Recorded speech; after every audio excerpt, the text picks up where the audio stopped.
গল্পকথনে আপনাদের আমন্ত্রণ।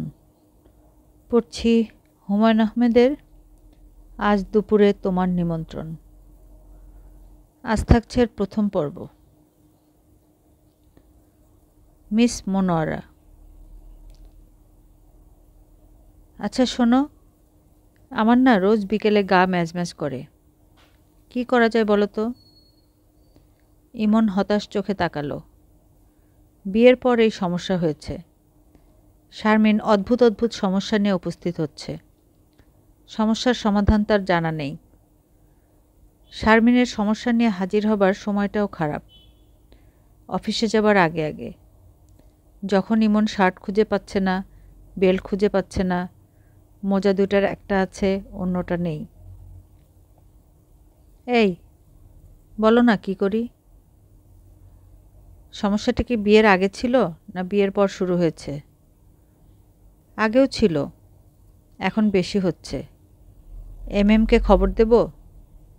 এমএমটা কে? মিস মনোয়ারা, সংক্ষেপে এমএম।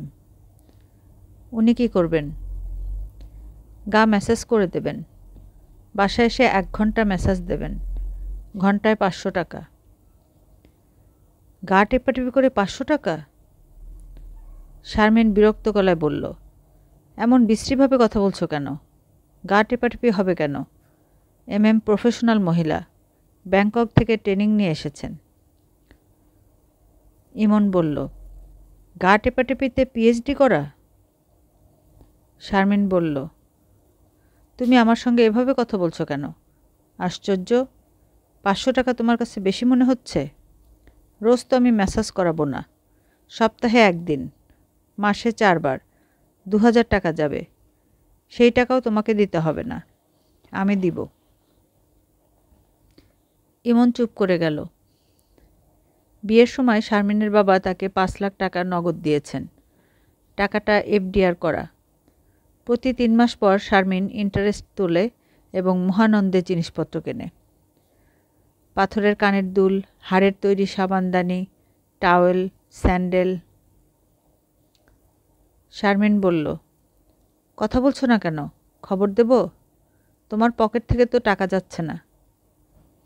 ইমন বলল, পকেট থেকে টাকা যাওয়া যায় না, জিনিসটা আমার পছন্দ না। একজন ঘোড়ার মতো তোমাকে দলাই মালাই করবে। শারমিন বলল, আমার সঙ্গে সাবধানে কথা বলবে, রিকশাওয়ালাদের মতো কথা বলবে না। আমার মেজো খালা ওনার কাছে প্রতি সপ্তাহে ম্যাসাজ নেন। মিস মনোয়ারা ম্যাসাজের আগে কার্বলিক সাবান দিয়ে হাত ধুয়ে নেন, বুঝেছ? বুঝেছি। মিস মনোয়ারাকে আসতে বলো। আমি ঠিক করেছি প্রতি বুধবার দুপুর 12টা থেকে 1টা পর্যন্ত ম্যাসাজ নেব। ম্যাসাজের পর গোসল করে লাঞ্চ করব, ঠিক আছে? আমাকে জিজ্ঞেস করছো কেন ঠিক আছে কি না? আমাকে নিশ্চয়ই অফিস বাদ দিয়ে সেই সময় উপস্থিত থাকতে হবে না। তুমি এখনও রেগে রেগে কথা বলছো। রাগ কমিয়ে স্বাভাবিকভাবে 1 মিনিট আমার সঙ্গে কথা বলবে, তারপর অফিসে যাবে। তুমি মুখ ভোঁতা করে থাকলে আজ আমি তোমাকে অফিসেই যেতে দেব না। ইমন হাসার মতো ভাব করল। শারমিন বলল, চা বানিয়ে আনছি, গল্প করতে করতে চা খাবে, তারপর অফিসে যাবে। কি গল্প করব? তোমার যা ইচ্ছা। আগে আমাকে একটা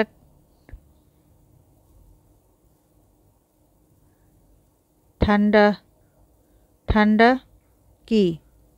শারমিন উৎসাহের সঙ্গে বলল, 1 টুকরা বরফ অনেকক্ষণ ঠোঁটে চেপে ধরে রাখবে, ঠোঁট ঠান্ডা হয়ে যাবে। ইমন বলল, ঠোঁটের তাওয়ায় লাগিয়ে গরম করে নিতে হবে?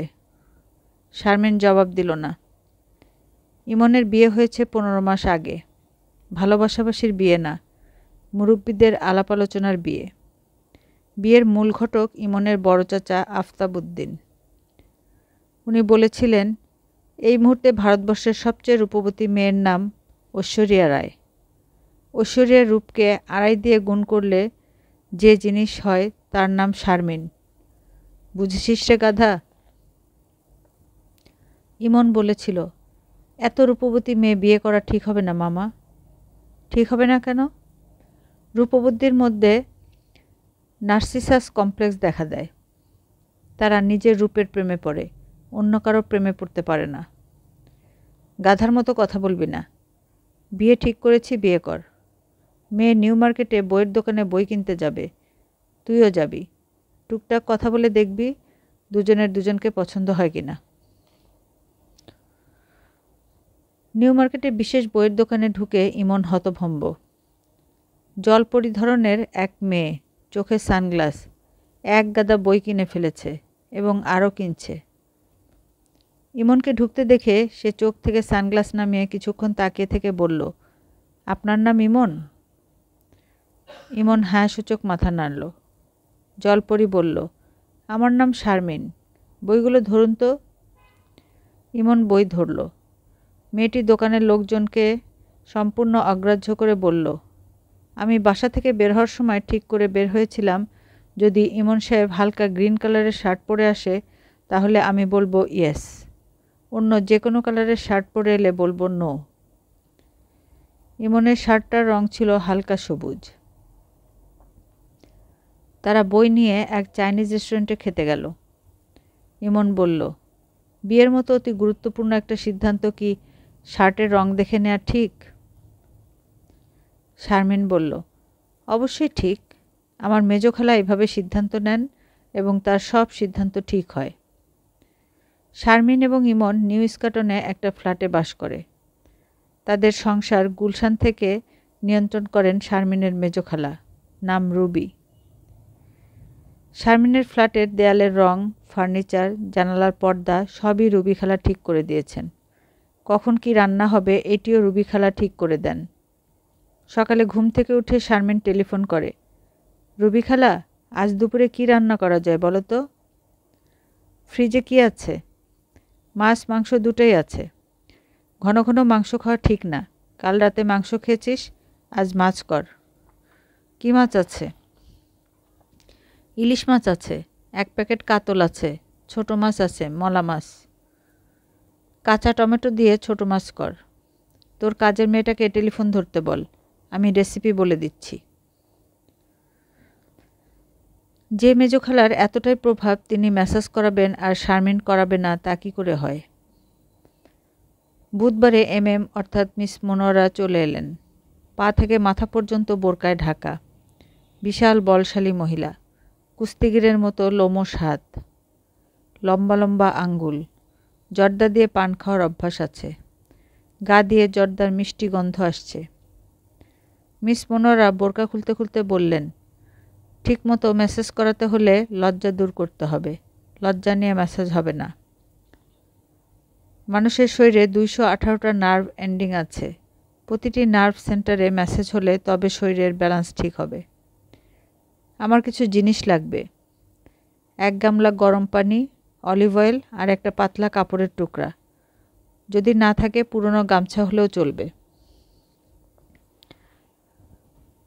যোগাড়যন্ত্রের পর ম্যাসেজ শুরু হলো। কাজের মেয়ে ফুলির খুব উৎসাহ কর্মকাণ্ড কি হচ্ছে দেখবে। সেই সুযোগ হলো না, কারণ দরজা ভেতর থেকে বন্ধ। মিস মনোয়ারা ম্যাসেজ শুরু করেই বলল, লজ্জা লাগলে চোখ বন্ধ করে ফেলবেন। প্রথম দিনে একটু লজ্জা লাগবে, তারপর আর লাগবে না।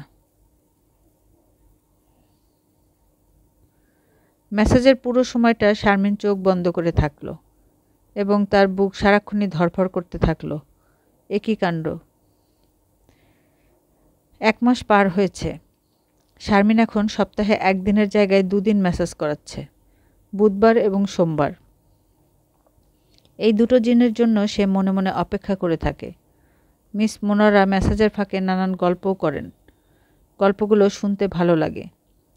কিছু কিছু গল্প খুবই অশ্লীল, শুনলে গা শিউরে ওঠে। শারমিন ঠিক করে রেখেছে একদিন বলবে যেন এ ধরনের গল্প আর না করা হয়।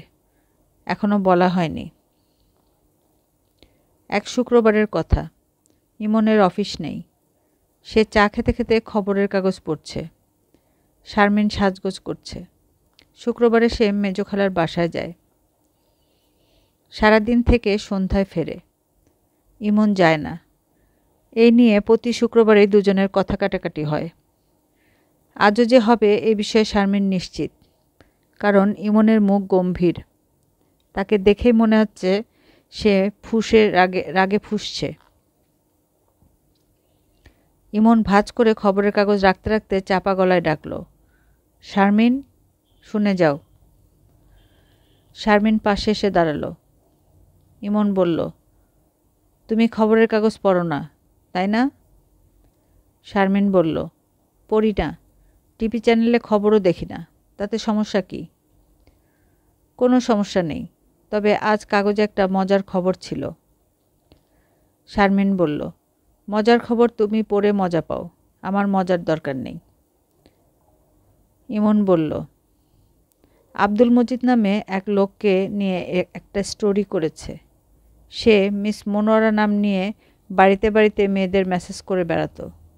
তার একটা ছবিও ছাপা হয়েছে, ছবিটা দেখো। শারমিন অনেকক্ষণ ছবির দিকে তাকিয়ে রইল। তার হাত পা কাঁপছে, মনে হচ্ছে এক্ষুনি সে অজ্ঞান হয়ে মেঝেতে পড়ে যাবে। ইমন বলল, পুলিশ এই লোককে ছেড়ে দিয়েছে, কারণটা কি জানো? কোনো মেয়ে এই লোকের বিরুদ্ধে সাক্ষ্য দিতে রাজি না। তুমি কি সাক্ষ্য দেবে? শারমিন বলল, না। সে মেজো খালার বাড়িতে গেল না, দুপুরে খাওয়া দাওয়া করল না, বাথটাবে শরীর ডুবে সারাদিন শুয়ে রইল এবং মাঝে মাঝে চিৎকার করে কাঁদল। ইমন সান্ত্বনা দিতে চেষ্টা করল, কোমল গলায় বলল, যা হয়ে গেছে সেটা নিয়ে মাথা গরম করার কিছু নেই। তুমি তো জেনে শুনে কিছু করনি। মনটা ঠিক করো, চলো দুজনে মিলে কোনো রেস্টুরেন্টে গিয়ে খাওয়া দাওয়া করি, যাবে? শারমিন ফোপাতে ফোপাতে বলল, না। আজ সোমবার, ম্যাসাজের দিন। সকাল থেকেই শারমিনের অস্থির লাগছে। অনেক চেষ্টা করেও সে অস্থিরতা দূর করতে পারল না। একসময় সে টেলিফোন করল। Hello, miss Monowara? ওপাশ থেকে কেউ কিছু বলল না। মিস মনোয়ারা? আমি শারমিন। আজ ম্যাসেজের দিন, আপনি আসবেন না? আসতে বলছেন? আচ্ছা, চলে আসছি। শারমিন অপেক্ষা করছে। তার শরীরে 218টা নার্ভ এন্ডিং ছটফট করছে, শরীর জ্বলে যাচ্ছে। এত দেরি হচ্ছে কেন? কখন আসবে মিস মনোয়ারা?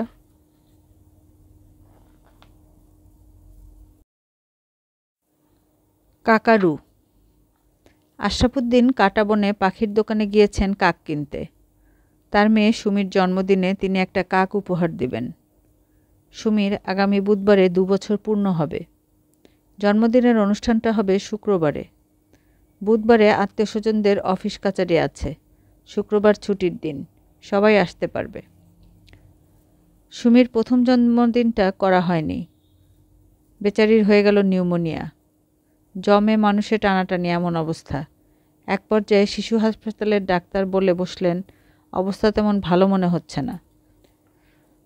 তবে ঘাবড়াবার মতো তেমন কিছু হয়নি। নিউ জেনারেশন ড্রাগ পড়েছে, ইনশাল্লাহ রেসপন্স করবে, সবই আল্লাহর হাতে। ডাক্তার যখন বলেন সবই আল্লাহর হাতে, তখন কলিজা নড়ে যায়। আশরাফুদ্দিনের কলিজা নড়ে গেল। তিনি অদ্ভুত অদ্ভুত সব মানত করলেন। যেমন, মেয়ে যদি বেঁচে যায় বাকি জীবনে তিনি ভাত খাবেন না, রুটি খাবেন। ভাত তার অতি পছন্দের খাদ্য। তিনি সকালের নাস্তাতেও ভাত খান। মেয়ের জন্য অতি পছন্দের খাবার থেকে নিজেকে বঞ্চিত করা। তার দ্বিতীয় মানত হলো পান খাবেন জর্দা ছাড়া। তৃতীয় মানত বাকি জীবন বালিশ ছাড়া ঘুমাবেন। সুমির বয়স 2 বছর হতে চলেছে। তিনি প্রতিটি মানত মেনে চলছেন, বাকি জীবন মেনে চলবেন, এই তার প্রতিজ্ঞা। তিনি তার মেয়ের কোনো অমঙ্গল চান না। আশরাফুদ্দিনের প্রতিটি কর্মকাণ্ডের পিছনে একটা ঘটনা থাকে। জন্মদিনে কাক উপহার দেবার পিছনেও একটা ঘটনা আছে। ঘটনাটা এরকম। হাসপাতাল থেকে সুমিকে ছেড়েছে। তিনি মেয়েকে কোলে নিয়ে হাসপাতালের বারান্দায় এসেছেন। বারান্দার রেলিংয়ে 3-4টা কাক বসেছিল। সুমি হঠাৎ কাকগুলোর দিকে আঙুল তুলে পরিষ্কার গলায় বলল, কাক। সুমির প্রথম শব্দ উচ্চারণ। সব শিশুই মা, বাবা, দুদু এইসব বলতে শেখে। সুমি শিখল কাক। সুমির মা নতুন শব্দ শেখানোর অনেক চেষ্টা করল। মা বলো বাবা, বলো বাবা। সুমি বলল, কাক। তুমি কত লক্ষ্মী মেয়ে, তুমি সব কথা বলতে পারো। বলো তো মা, পানি। সুমি গম্ভীর গলায় বলল, কাক। এখন অবশ্য সুমি সব কথা বলতে পারে, কঠিন কঠিন শব্দও বলে। যেমন কিছুদিন আগে সে তার বাবাকে বলল, বাবা তুমি অত্যাধিক গরিব। অত্যাধিক শব্দটি নিশ্চয়ই কারো কাছ থেকে শুনে শিখেছে। মেয়ের আশ্চর্য স্মৃতিশক্তি, যা শুনছে সবই শিখে ফেলছে। সুমির কথাবার্তা আশরাফুদ্দিনের এত ভালো লাগে, এক একবার আনন্দে চোখে পানি চলে আসে। মেয়েটির প্রতি অতিরিক্ত মমতা যখনই তৈরি হয়, তখনই তিনি মেয়ের গায়ে হালকা করে থুতু দেন। এতে ভালোবাসার নজর কাটা যায়। পিতামাতার নজর বড় কঠিন জিনিস, ব্যাপারটা পরীক্ষিত। গত শীতের সময় চারদিকে জ্বরজারি হচ্ছে। সুমি দিব্যি সুস্থ। একদিন তিনি বললেন, বাহ, আমার মেয়েটার শরীর স্বাস্থ্য তো ভালো যাচ্ছে। সুমির মা বললেন, এসব কি কথা? তুমি দেখি মেয়েটাকে নজর লাগাবে, বলো মাশাল্লাহ। তিনি বললেন, মাশাল্লাহ। এতে লাভ হলো না। সেদিন সন্ধ্যা থেকেই সুমির জ্বর। বেচারা 1 সপ্তাহ জ্বরে ভুগল। আশরাফুদ্দিন কাজ করেন একটা বড় ইন্স্যুরেন্স কোম্পানিতে। ছোট চাকরি, অ্যাসিস্ট্যান্ট ক্যাশিয়ার। অফিস ছুটি হয় 5টায়। রোজই তার অফিস থেকে বের হতে দেরি হয়। হিসাব মিলছে না, লেজার বুকে গণ্ডগোল। প্রতিদিনই কিছু ঝামেলা থাকে। অফিস থেকে বের হতে রোজই 6টা, 6:30, কোনো দিন 7টাও বেজে যায়। অফিস ছুটি হওয়ার পর থেকেই তার মনটা পড়ে থাকে মেয়ের কাছে। যখন বাসার দিকে রওনা হন, তখন সারা পথ চিন্তা করতে করতে যান। আজ সুমির সঙ্গে কী নিয়ে কথা বলবেন। সুমিকে রোজ একটা ভূতের গল্প শোনাতে হয়। সেই গল্পও চিন্তাভাবনা করে বের করতে হয়। একই গল্প যদি কয়েকদিন পরে আবারও বলেন, সুমি সঙ্গে সঙ্গে ধরে ফেলে। মেয়ের এমন বুদ্ধি, মাশাল্লাহ। বাসায় ফেরার সময় আশরাফুদ্দিন চেষ্টা করেন মেয়ের জন্য কিছু কিনতে। লজেন্স, বাদাম, আইসক্রিম। সুমির পছন্দ হাওয়াই মিঠাই, 10 টাকা দাম। আশরাফুদ্দিনের সামর্থ্যের মধ্যেই পড়ে, কিন্তু হাওয়াই মিঠাই কেনা যাবে না। কারণ সুমির বড় মামা বলেছেন, এসব জিনিস কখনো খাওয়ানো যাবে না, বাচ্চাদের পেট খারাপ হয়। আশরাফুদ্দিনের সংসার সুমির বড় মামা মুনিরের নির্দেশেই চলে। তার কারণও আছে। আশরাফুদ্দিন 1300 স্কয়ার ফিটের যে ফ্ল্যাট বাড়িতে থাকেন, তা মুনিরের। আশরাফুদ্দিন বিনা ভাড়ায় থাকছে, শুধু ইউটিলিটির চার্জ দিচ্ছেন। বিপদে আপদেও মুনিরকে পাওয়া যায়। একবার অফিসে ক্যাশে বিরাট গরমিল ধরা পড়ল। 5,26,000 টাকা ড্রয়ার থেকে গায়েব। দায়িত্ব এসে পড়ল আশরাফুদ্দিনের কাঁধে। অফিসের এমডি হারুন সাহেব তাকে ডেকে বললেন, আপনি অনেক দিন এই অফিসে কাজ করছেন। আপনাকে আমরা একজন অনেস্ট এবং সিনসিয়ার কর্মচারী হিসেবে জানি বলেই কোনো পুলিশ কেস করছি না। আপনাকে আমরা 7 দিন সময় দিলাম। এর মধ্যে টাকাটা জমা দিয়ে দেবেন। আমরা কোনো প্রশ্ন করব না। ধরে নেব কোনো কিছুই ঘটেনি। আগে যেভাবে কাজ করতেন সেভাবেই কাজ করবেন। হতভম্ব আশরাফুদ্দিন বললেন, টাকা কোথায় পাবো স্যার? হারুন সাহেব বললেন, আপনি টাকা কোথায় পাবেন আপনি জানেন। টাকা ছিল আপনার কাস্টডিতে। সব দায়িত্ব আপনার। 7 দিন অনেক সময়। আমি নিশ্চিত এই 7 দিনে কোনো একটা ব্যবস্থা হবে। যদি না হয় তাহলে পুলিশের কাছে যাওয়া ছাড়া আমাদের হাতে অন্য কোনো অপশন নেই। যদিও আমি চাই না আমাদের অফিসের কেউ জেল খাটুক। টাকার জোগাড় 7 দিনেই হলো। সুমির বড় মামা গম্ভীর মুখে টাকাটা দিলেন এবং বললেন, আপনি বিরাট ক্যালাস মানুষ, বোকা এবং ক্যালাস। আপনার সঙ্গে বিয়ে হয় আমার বোনের জীবনটা নষ্ট হয়েছে। আপনি শুধু যে অপদার্থ তা না, অপদার্থদের অপদার্থ। আশরাফ উদ্দিন মুখ হাসি হাসি রাখার চেষ্টা করতে করতে সব কথা শুনলেন। মুখ হাসি হাসি রাখাটা ঠিক হয়নি। সুমির বড়মামা এক পর্যায়ে বললেন, আপনি হাসছেন কি মনে করে জানতে পারি? রং তামাশার কোনো ব্যাপার কি ঘটেছে? বড় মানুষদের কোনো কথা ধরতে নেই। সেই বড় মানুষ যদি আত্মীয় হন তাহলে তো আরও না। আশরাফ উদ্দিন সুমির বড় মামার কোনো কথা ধরেন না, কোনো অপমান গায়ে মাখেন না। শুধু যখন বাসায় ফিরে শোনেন সুমির বড় মামা এসে সুমিকে নিয়ে গেছে, আজ সুমি মামার বাসায় থাকবে, তখন বড় খারাপ লাগে, দুঃখে কাঁদতে ইচ্ছা করে। সুমির জন্মদিন নিয়ে আশরাফ উদ্দিন ভালো দুশ্চিন্তায় আছেন। তিনি উড়া শুনেছেন জন্মদিন পালন করা হবে সুমির বড় মামার উত্তরার বাড়িতে। ডুপ্লেক্স বাড়ি, বারান্দা থেকে লেক দেখা যায়। সুমি ওই বাড়িতে যেতে খুবই পছন্দ করে। সত্যি সত্যি যদি উত্তরার বাড়িতে জন্মদিন হয় তাহলে সেখানে তাকে অবশ্যই যেতে হবে। তবে জন্মদিনের উপহার কাক নিয়ে যেতে পারবেন না। কাক দেখলে অনেক আজেবাজে কথা সুমির মামা বলে বসতে পারেন। একটা উপহার কিনে দিতে না পারা দুঃখের ব্যাপার। কাটাবনের পাখির দোকানের মালিক বলল, কাক কিনতে চান? জি। কাক? কাউয়া? জি, কাউয়া। কাউয়া দিয়ে কি করবেন? জন্মদিনে উপহার দিব। উপহার কাউয়া দিবেন কেন? লাভবার্ড নিয়ে যান, জোড়া 300 টাকা, খাঁচা ফ্রি। আমার কাউয়াই দরকার। আমরা কাউয়া বেচি না। বেচেন না কেন? কাউয়া পাখির মধ্যে পড়ে না। পাখির মধ্যে পড়বে না কেন? কাক তো উঠতে পারে, কাকা করে গানও গায়। আপনি অন্য দোকানে যান, কাক কিনে কাকের গান শুনুন। আশরাফ উদ্দিন কোথাও কাক পেলেন না। শুধু এক দোকানি বলল, তারা কাক এনে দেবে, তবে 1000 টাকা খরচ লাগবে, 500 টাকা অ্যাডভান্স। কাকের দাম 1000 টাকা? দোকানি গম্ভীর গলায় বলল, জি, 1000। কাক ধরা কঠিন ব্যাপার। কাক ধরতে গিয়ে ঠোকর খেয়ে মানুষ মারা গেছে, এটা জানেন? আশরাফ উদ্দিন বলল, 500 টাকা পর্যন্ত দিতে পারবো, এর বেশি পারবো না। ভাই, আমি গরিব মানুষ। দোকানি বলল, আগামীকাল আসেন, দেখি কাক জোগাড় করতে পারি কিনা। তবে কথা দিতে পারবো না। 500 টাকা দিয়ে যান, কাক না পাওয়া গেলে ফেরত নেবেন। আশরাফ উদ্দিন 500 টাকা জমা দিলেন। তার জন্য অনেকগুলি টাকা। তা হোক, মেয়েটা খুশি হবে। মেয়ের খুশির কাছে এই টাকা সামান্য। 500 টাকা জমা দিয়ে সামান্য দুশ্চিন্তাও হচ্ছে। কাক পাওয়া না গেলে টাকাটা কি ফেরত পাওয়া যাবে? টাকা আদায় করা খুবই কষ্ট। শেষ পর্যন্ত কাক পাওয়া গেল। দাম পড়ল 570।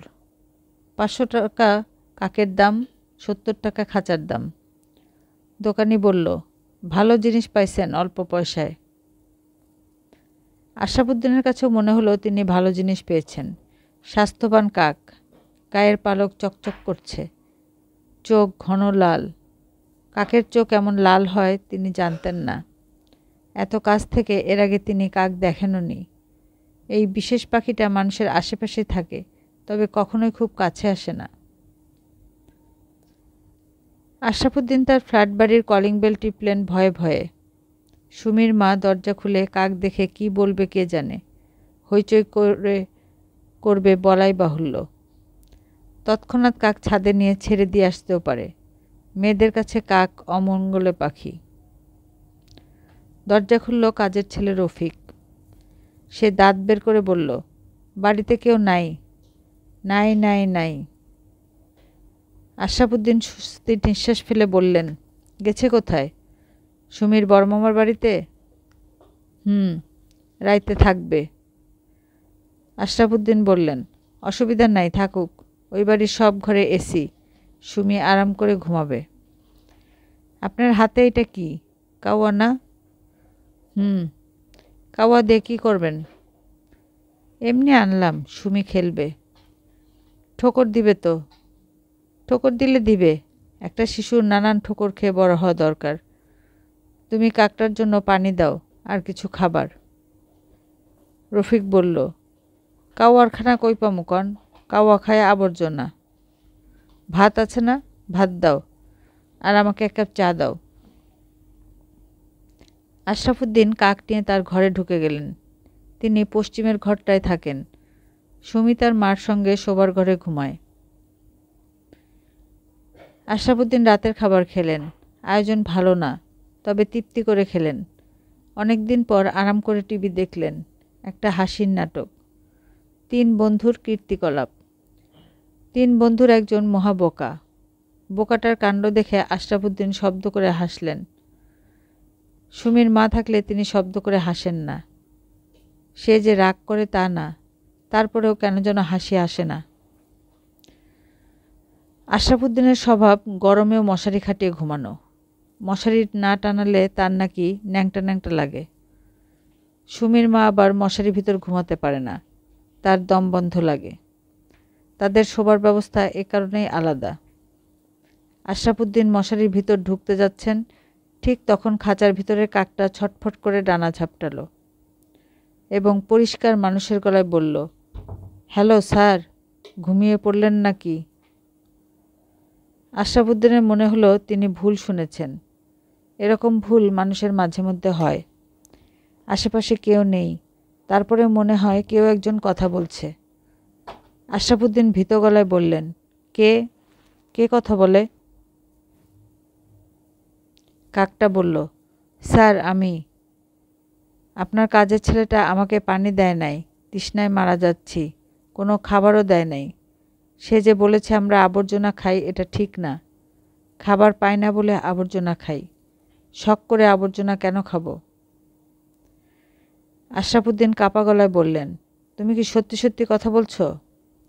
জি স্যার, কথা বলার ইচ্ছা ছিল না, বিপদে পড়ে বললাম। তৃষ্ণায় জান যাওয়ার উপক্রম হয়েছে। সব কাকে কি কথা বলতে পারে? কাক বলল, স্যার আগে পানি খাওয়ান, তারপর অন্য আলাপ। আশরাফুদ্দিন পানি আনলেন। টেবিলে ভাত ঢাকা দেওয়া ছিল, ভাত আনলেন। একটা কলা আনলেন এবং সারাক্ষণই মনে মনে বললেন, কোনো কারণে ধান্দা লেগে গেছে বলে এরকম মনে হচ্ছে। কাক কেন কথা বলবে? হযরত সুলাইমান আলাইহিসসালাম পশু পাখির কথা বুঝতেন। তিনি তো সুলাইমান নবী না। খাঁচার ভিতর রাখা কনডেন্স মিল্কের খালি কৌটায় পানি ঢালা হলো। কাকটা ঠোঁট ডুবিয়ে ডুবিয়ে অনেকক্ষণ পানি খেল। একসময় আশরাফুদ্দিনের দিকে তাকিয়ে বলল, 70 টাকা দিয়ে এমন এক খাঁচা কিনেছেন, মাথা উঁচা করে বসতেও পারতেছি না। 100 টাকার খাঁচা একটা কিনলে আরাম করে বসতে পারতাম, ঘাড় ব্যথা হয়ে গেছে। খাঁচা খুলে দেই? কাক বলল, দেন, আর কলাটা ছিলে দেন। আশরাফুদ্দিন খাঁচা খুলে দিলেন। কাক খাঁচা থেকে বের হয়ে গম্ভীর ভঙ্গিতে মেঝেতে কিছুক্ষণ হাঁটল, ডানা ঝাপটালো। আশরাফুদ্দিন বিড়বিড় করে বললেন, মনে হয় আমার মাথায় কোনো গন্ডগোল হয়েছে। কাক বলল, অসম্ভব কিছু না, গরম পড়েছে মারাত্মক। গরমের কষ্ট এবং নানাবিধ চিন্তায় মাথায় গন্ডগোল হওয়া স্বাভাবিক। আপনাদের ডাক্তার কবিরাজ কত কিছু আছে, আমাদের কিছুই নাই।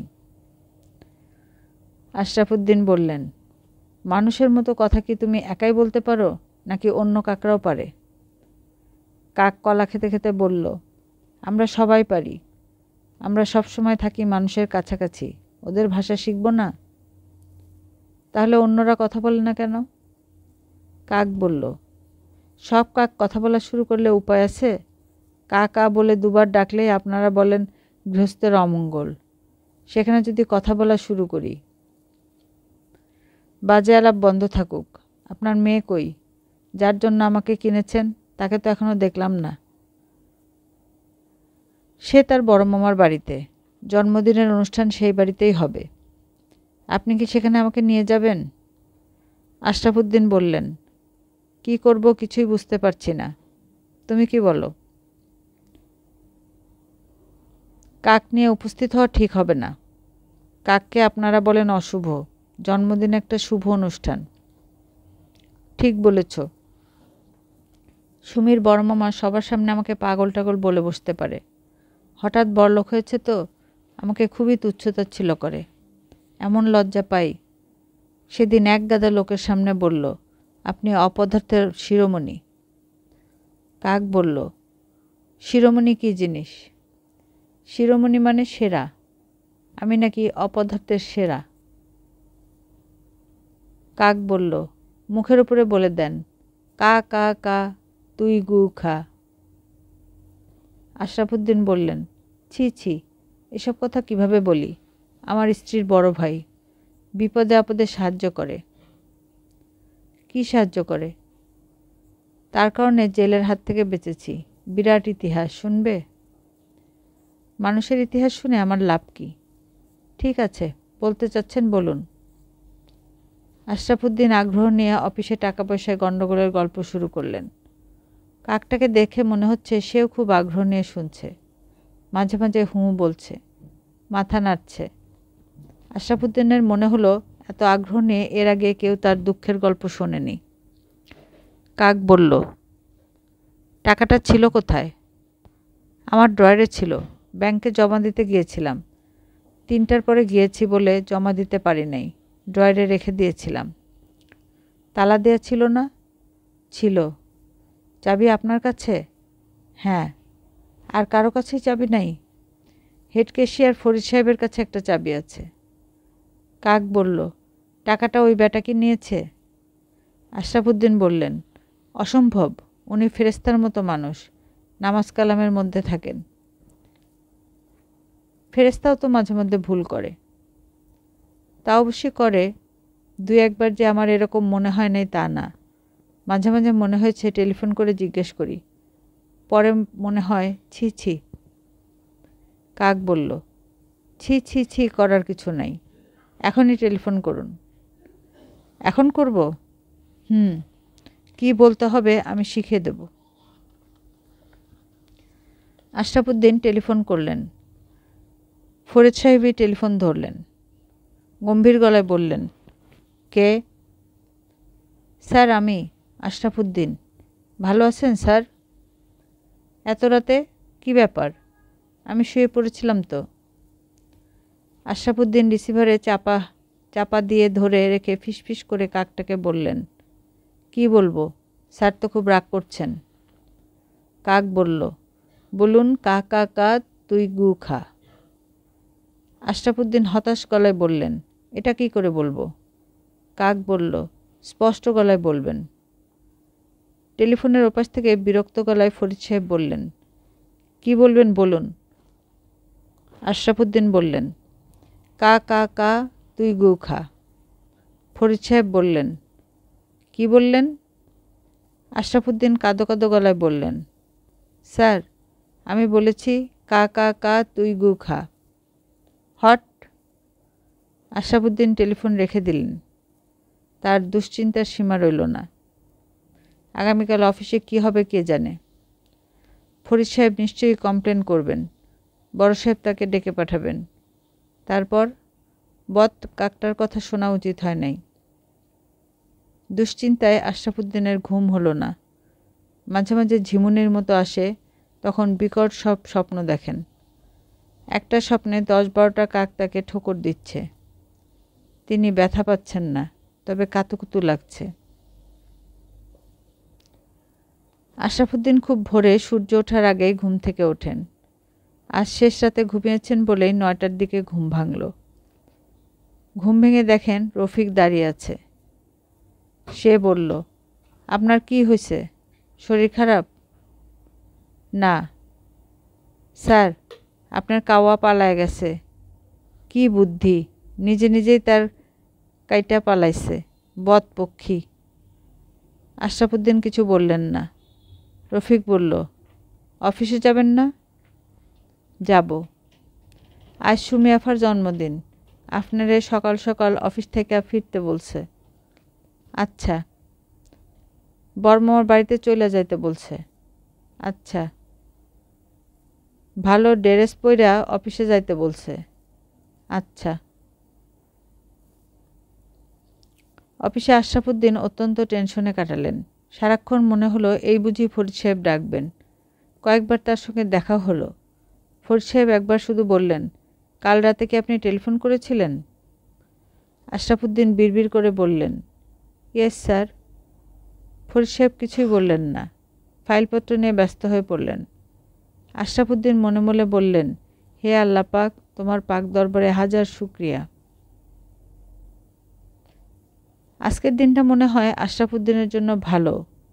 সুমির বড় মামার বাড়িতে উপস্থিত হয়ে শুনলেন মনির জরুরি কাজে আজ সকালের ফ্লাইটে চিটাং গিয়েছেন, আগামীকাল ফিরবেন। সুমির মা মন খারাপ করে বলল, ভাইজান জন্মদিনের জন্য এত কিছু করলেন আর নিজেই থাকতে পারলেন না। আশরাফুদ্দিন বললেন, ভেরি স্যাড। সুমির মা বললেন, জন্মদিন আমি একদিন পিছিয়েছি, ভাইজান আসলে হবে। আমি কি চলে যাব? খাওয়া দাওয়া করে যাও। মনু বাবুর্চিকে দিয়ে বনক পোলাও রান্না করানো হয়েছে। নিতান্তই অনিচ্ছার সঙ্গে আশরাফুদ্দিন বললেন, আচ্ছা। রাত 9টায় মেয়েকে সঙ্গে নিয়ে আশরাফুদ্দিন মোরগ পোলাও খেতে বসলেন। খাওয়ার সময় মেয়ের সঙ্গে নিচু গলায় অনেকক্ষণ কথা বললেন। সুমি বলল, বাবা, আমার জন্য কি কিনেছ? কাক কিনেছি। সত্যি? কাকটা কথা বলতে পারে? কই দেখি। সঙ্গে আনি নেই।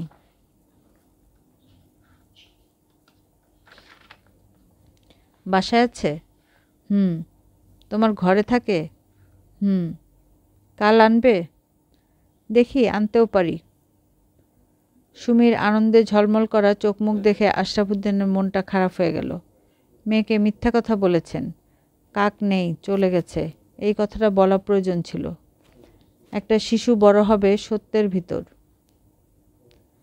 কাকটার নাম কি বাবা? নাম জিজ্ঞেস করি নাই। আজ জিজ্ঞেস করবে। আচ্ছা। বাবা, তুমি খুব ভালো।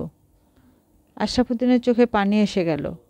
এরকম একটা মেয়ে থাকলে আর কিছুই লাগে না। আজ ঘুমোতে যেতে একটু দেরি হলো। অনেক হিসাব নিকাশ করলেন মেয়েটার জন্য আরেকটা কাক কেনা যায় কিনা। খাঁচার দাম লাগবে না, খাঁচা তো আছেই। তবে এই খাঁচাটা বদলে এক সাইজ বড় কেনা দরকার, যাতে কাক বেচারা ঠিক মতো বসতে পারে, ঘাড়ে ব্যথা না হয়। স্যার কি ঘুমিয়ে পড়েছেন নাকি? কাকের গলা। ঠোঁট ফাঁক করে হাই তোলার মতো ভঙ্গি করছে। আশরাফুদ্দিন দ্রুত মশারির ভিতর থেকে বের হলেন। কাকটা জানালায় বসে আছে। আশরাফুদ্দিনের কাছে দৃশ্যটা মোটেই অস্বাভাবিক মনে হলো না। কাক বলল, ওই দিন আপনাকে না বলে চলে গেলাম, হঠাৎ মনটা খারাপ হলো। মেয়েটার জন্য কথাও মনে হলো। তোমার মেয়ে আছে নাকি? এক মেয়ে, সে তার মার সঙ্গে থাকে। কোথায় থাকে? কারণ বাজার একটা জারুল গাছ আছে, ওই গাছে আমাদের বাসা। গত সিডরের সময় বাসা ভেঙে গিয়েছিল, রিপেয়ার করেছি।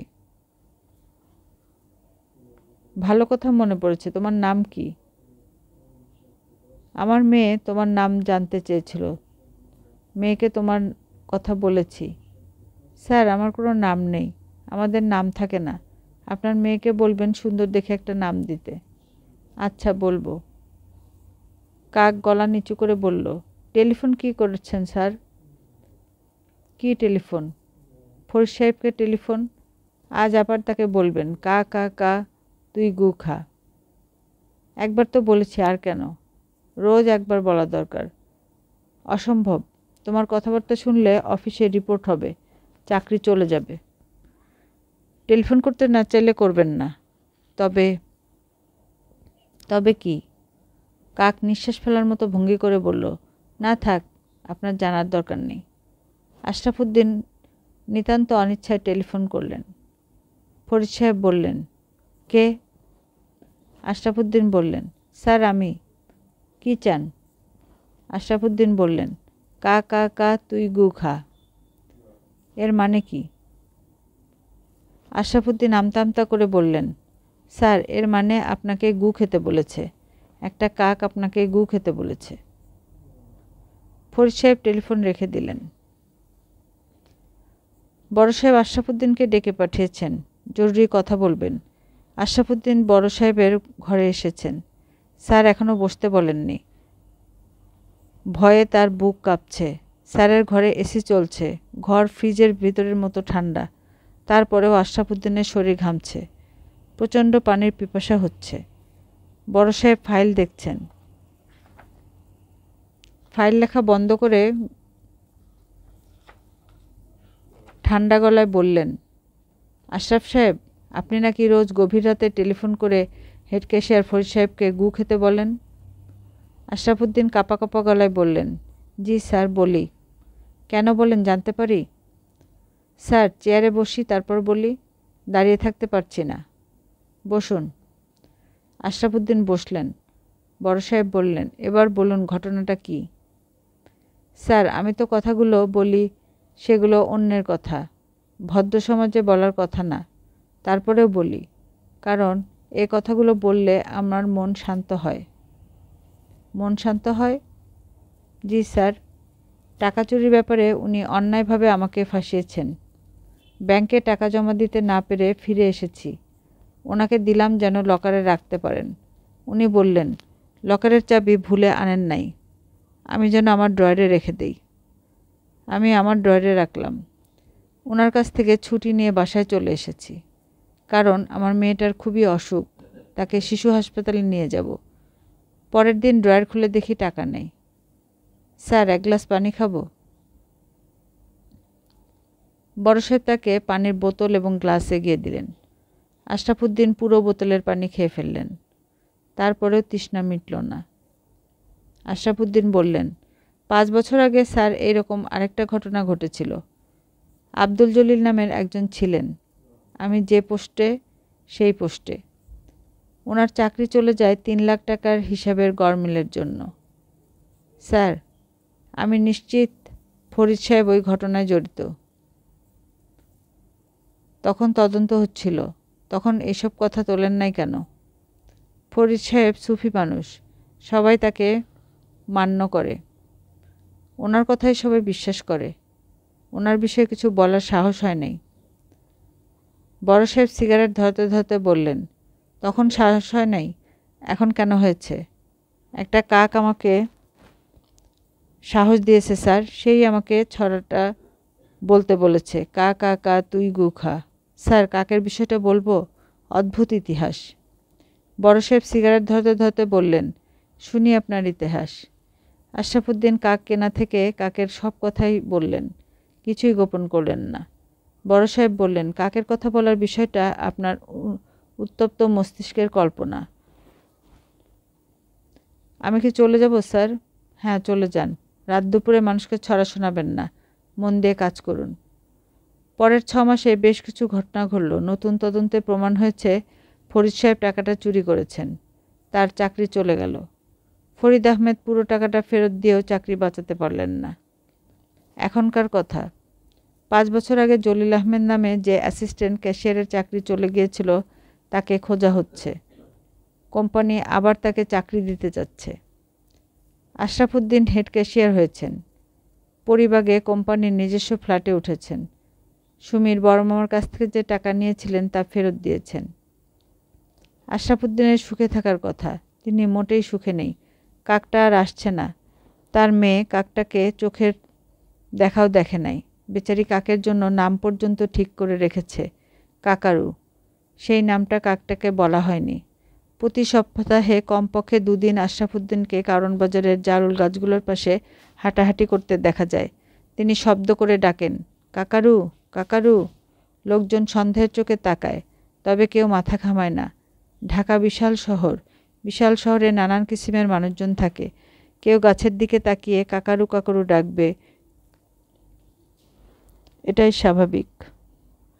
আজকের পর্বের এখানেই সমাপ্তি। গল্প শুনতে ভালো লাগলে সাবস্ক্রাইব করে পাশেই থাকুন। ভালো থাকুন, সুস্থ থাকুন। আল্লাহ হাফেজ।